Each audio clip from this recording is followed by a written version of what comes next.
Welcome to the Doubles Only Tennis Podcast, where you learn the best doubles lessons to improve your game and win more matches while getting to know some of the top doubles players and coaches on the planet.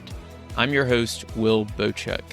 This podcast, my weekly strategy newsletter, and my website all focus on the goal of better understanding the sport of doubles and helping players like you improve faster through actionable advice that you can use in your very next match.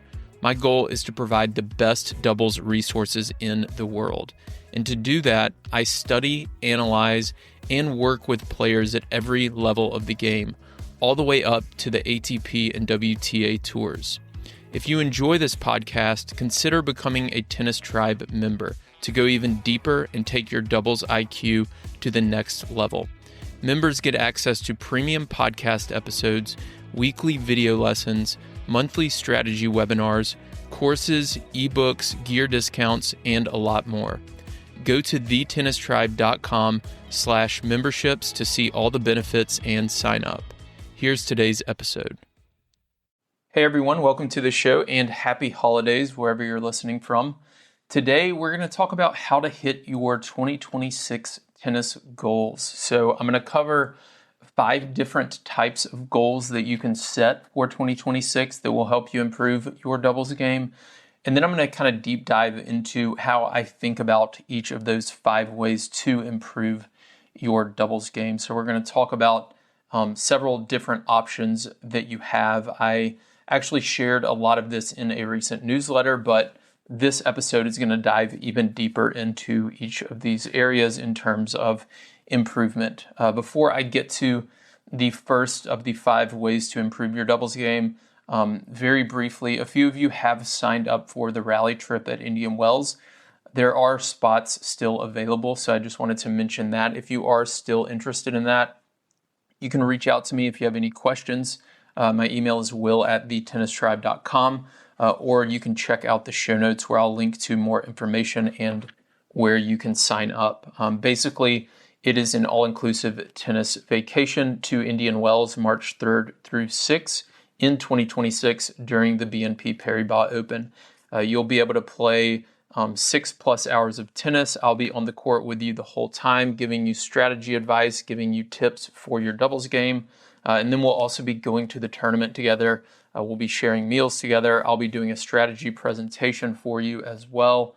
And we'll be watching some of the best tennis players in the world while staying at the La Quinta Resort and Tennis Club, which is one of the premier tennis resorts really in the country, but certainly in the Indian Wells area. So it's going to be a ton of fun. I know a lot of you have signed up already, but we do have spots still available. And if you have a group, we are offering group discounts as well. So reach out if you have any questions. I will link to it all in the show notes.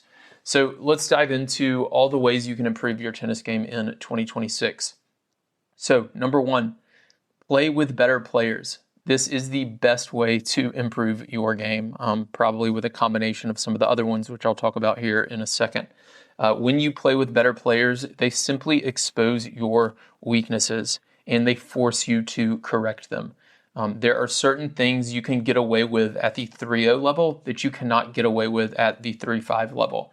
There are certain things you can get away with at the 3-5 level that you cannot get away with at the 4-0 level. And it's different for every person. This is not, all 3-0s don't have a good return or don't have a good second serve or whatever it is. It depends on the person. It really does. And for you, it might be your backhand. It might be your volleys. It might be your serve or second serve or return. But whatever it is, playing against better players will expose that and it will force you to correct. There's nothing like playing with better players to kind of apply that pressure and force you to make corrections. They will certainly expose your weaknesses and force you to improve. So you can do this in clinics or in matches. In clinics, it's pretty obvious. Just ask your local pro or your coach if you can move up a level in your clinic and play with some of the higher level players. In matches, it's a little bit different. If you can enter a league that's a little bit higher level league, or just if you have friends who are better players than you, try to play with them as much as you can next year. And another way to do this, if you are maybe having trouble finding some of those better players, is to try to win matches with weaker partners. So if you're a 4-0 player and you can't find any other 4-5 players in your area to play with, that's okay. You can still play against other 4-0 players and try to win with a 3-5 partner against those players. And that will help you. That's kind of a different way to try to improve your game. And it'll really challenge yourself to come up with different strategies and try to do a bit more to help out your partner, who in that case is the weakest player on the court.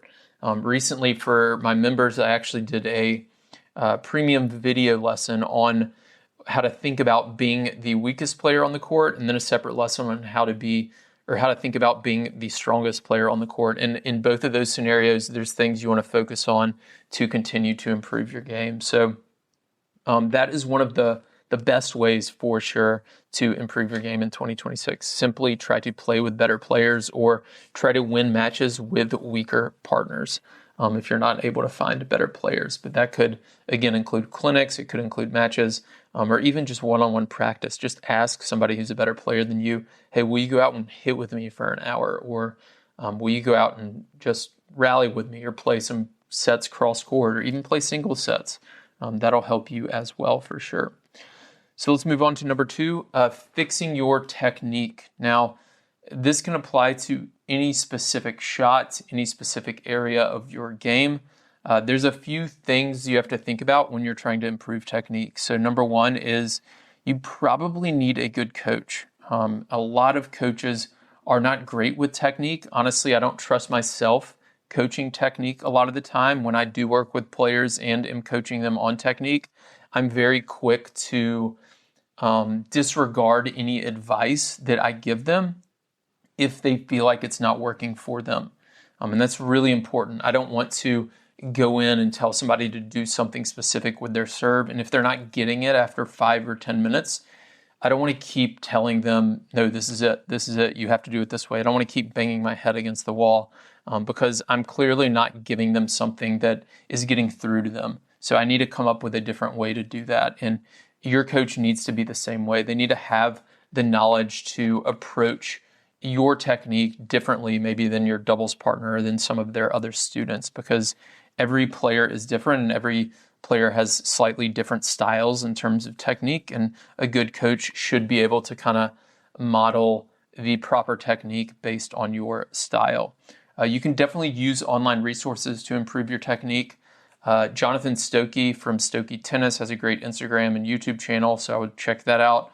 Ian from Essential Tennis does a great job. Peter Freeman, who's been on the podcast recently from Crunch Time Coaching, is also a very good technical coach. And then you might even read a couple of books. So The Inner Game of Tennis is not really a technical book, but it helps you improve your technique through kind of mindset and playing a bit more freely.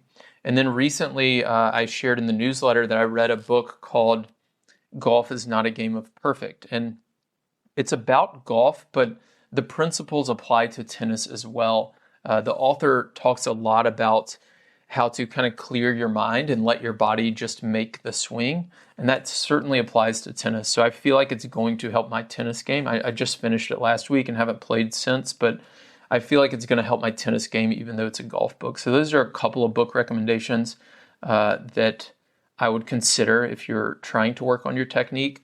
In terms of a framework, how should we do this? So if you're trying to fix your technique, whether it's your serve or volleys or returns or ground strokes, you have to spend time on it. There's just no substitute for this. So I do see a lot of people who say, I'm trying to work on my continental grip on my serve, or I'm working on my topspin forehand, but they don't hit enough topspin forehands. They don't hit enough serves with the continental grip.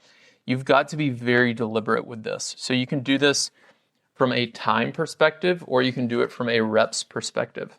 So you can say, I'm going to go out on the court. We'll use a couple examples here. So let's say you have a weak second serve. You can say, I'm going to go out on the court and hit second serves only. I'm going to set up my targets deep in the service box, because if you've listened to the podcast for a while, you know I'm very big on second serve depth. I want you to get that second serve deep in the service box. So I'm going to go spend 20 minutes twice a week only hitting second serves. 10 minutes in the deuce, 10 minutes in the ad, or maybe alternate back and forth. So that's one way to do it. Another way to do it is say, I'm going to hit 100 second serves, 50 deuce, 50 ad, and I'm going to do that twice a week. So you can do it by time or by reps. Obviously, you'll need a basket of balls to be able to do this, or a partner who can practice their returns and hit back to you. But you want to choose either an amount of time per week or a number of reps per week that you will be dedicating to this. And I think you need to do it for at least 1 month, up to 3 months, to really improve your technique. But again, with this, you've got to get the technique, the motion, the motor skills correct for each of these shots. If you don't have the proper grip on your serve and you're trying to learn a continental grip serve, but you're not actually using the continental grip, then it's not going to work. If you're using a continental grip and you're trying to hit a topspin forehand, it's just simply not going to work. So that's where the good coach comes in, and then also using some of those online resources to try to learn some different drills and tactics to work on the grip and then work on also the motion for each of these shots. If I had a weak second serve, that's how I would approach it. So I would go out with a basket of balls, either choose time, choose a number of reps, and then go through that. Another example might be serve +1 volleys. So get a ball machine, get a coach to feed to you, and you can do it 5 minutes on the deuce side, 5 minutes on the ad side twice a week, or you can do 50 to 100 balls deuce, 50 to 100 balls ad, do that twice a week, set up your targets, practice angling the ball off the court. For returns, you might be working on cross-court returns, lob returns, down-the-line returns, the return and volley, whatever it is, you have to get the reps in. And again, that can be time or you can count the number of reps. Either way works. So fixing your technique will certainly help you improve your game. It's certainly, I would say, probably the most difficult, maybe the next one's the most difficult of these 5 ways to improve your game next year. But it depends on the player. If you have spent tons of time playing with better players and tons of time working on strategy, which I'll talk about in a second, and you're in good shape, technique might be the highest lever for you to pull. I've talked about this in the past where you have different areas of your game that you can improve. And if you're somebody like me who studies strategy so much, I can't spend a whole lot more time on strategy and improve my strategy. I probably need to spend more time on court and work on my technique more to actually get better at my game. So you have to kind of judge that for yourself as well. So let's move on to number 3. This one I didn't include in the newsletter a couple of weeks ago, but I think it's obviously super important, and that is just to get in better shape. This is going to have more benefits than just tennis. Obviously, you'll probably feel better. You'll probably be more productive at work. You'll probably just feel better overall, mentally and emotionally as well. But getting in better shape can certainly help your tennis game. That could include getting healthy from an injury. So maybe you tore your meniscus and you had surgery, or you did something else and you're recovering from some type of injury. Doing that rehab to improve your fitness is going to help you improve your game. If you're not recovering from injury, getting faster is probably the best way to improve your game. So your ability to cover the court, especially from the baseline, and then also your ability to move and be kind of explosive and be able to fake and poach from the net is also going to improve your game a ton. So that is mostly about quickness, explosiveness, agility. That's going to really, really help you a lot. And then the last way to get in better shape, I guess there's really 2 more, but one would be to get stronger. So going to the gym and lifting weights or using resistance bands, doing any sort of resistance training. I started doing this a bit more probably 3, 4, 5 years ago, and I noticed it became just easier for me to hit a forehand. I didn't have to swing as hard to get the same amount of power and spin on the ball. It just became a little bit easier because I got stronger. And then the last one is to get a bit more fit, right? So you can work on, I suppose, stamina or long distance running or running sprints, different things like that. So that would help not only your quickness and your speed, but also your fitness level. So if you do play a lot of long matches, if you play in the heat, improving your fitness level will certainly help you get in better shape, and that will lead to better results, especially in some of those long 3-set matches. Number 4, become smarter at strategy. You knew this one was going to be in here somewhere. I'm going to share kind of how I think about this, and I talked about this in the newsletter recently as well, but one thing you have to decide for yourself is what is your best method of learning? So if you're going to become smart at strategy, you have to either learn that by listening to something like this podcast. If you're listening to this, especially this far into the episode, I assume that you do listen to things. Maybe you listen to Audible books. I know I do. And that's one of the ways you learn. Another way that you can learn is reading. I have 4 ebooks on the website that are available to recreational and club level members. You can also purchase them separately. I'll link to them in the show notes. But those ebooks are over 200 pages of strategy on serving, returning, net play, and baseline play. And you can read that and become smarter in strategy that way. And then other people are more visual learners, so you can watch videos. So you can watch one of the strategy courses. You can watch the videos on my Instagram channel or YouTube channel, or watch other people's YouTube channel. There's lots of content out there, especially on YouTube, to improve and learn your doubles strategy. There's 4 areas that I like to focus on in terms of strategy. So number 1 is serving. So you can get better at knowing when to use certain serve formations, or simply get better at knowing how to execute each of those formations. And then you can also get better at knowing what plays to call. So I don't have to improve my serve to start calling plays. That's just something I can change tomorrow with my doubles partner. The technical stuff that we talked about earlier, you're going to actually have to spend a lot of time on the court to improve your serve. But to start calling plays, you don't need a whole lot of time. You just need the knowledge on how to call the plays. For returning, knowing what type of return to hit against certain types of servers and certain types of serve teams. And then also return formations, knowing when to play 2 back, when to be more aggressive as the returner's partner, what plays to call. You can start to poach on second serve returns, or on your partner's second serve returns. So that can improve your strategy. Net play is probably the biggest opportunity for most club level players.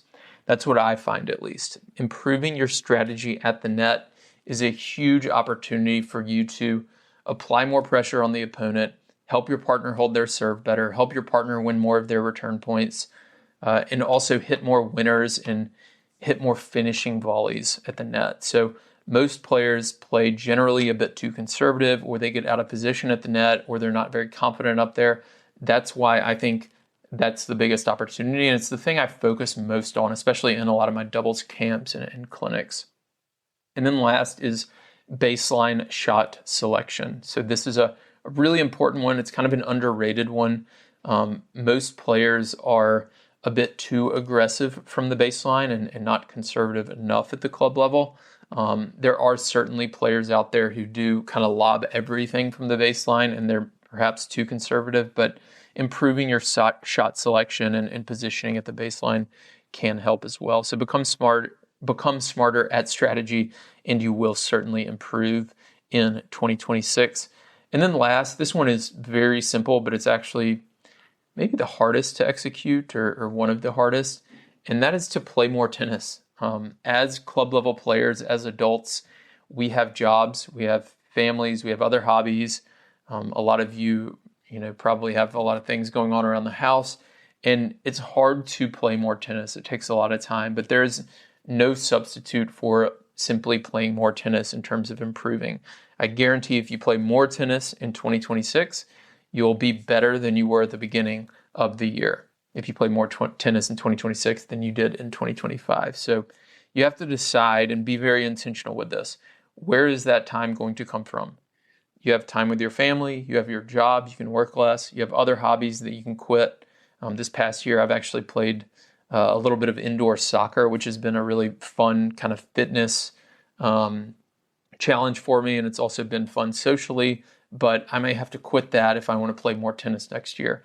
You might have to start watching less Netflix during the week. I know a lot of people like to binge Netflix shows. I've done that before as well, and I feel like if you do too much or watch too much TV, then It's going to cut into your tennis time, so you might have to cut something like that, or it could be something totally different. But you have to cut that time from somewhere and be intentional with scheduling it. So this is one of the areas that I'm personally going to try to improve next year. I didn't play a lot of tennis, to be honest, this year in 2025, and I'm going to be very intentional with scheduling this. I'm going to choose 2 days a week where I'm going to play for 2 hours during the afternoon, and everything else is going to have to kind of fit around that because it's going to be one of my higher priorities for the year. I want to get on the court. I want to play more.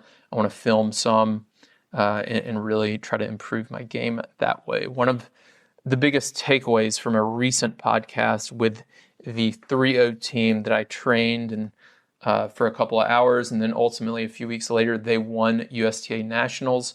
One of my biggest takeaways from the conversation with them was that they were playing 5+ days per week leading up to Nationals. So they were just playing tons of tennis, and there's no substitute for that. Being on court, hitting a lot of tennis balls is going to help you improve your game in 2026 100%. So that's it for this episode. If you all have any questions at all about improving your game or about technique, strategy, anything like that, let me know for sure, and I will talk to you all very soon.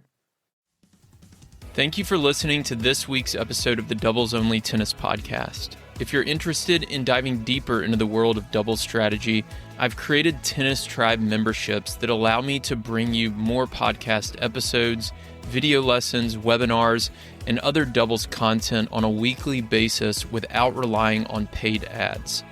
The lessons inside the membership will help you better game plan with your partner, optimize your practices, and become the smartest player on the court. Go to thetennistribe.com/memberships to learn more and sign up. You can also join my free newsletter on our homepage, where I share a new doubles lesson every week. If you want to connect, you can find me on Instagram, Twitter, and Facebook, or contact me through our website. Thanks again for listening.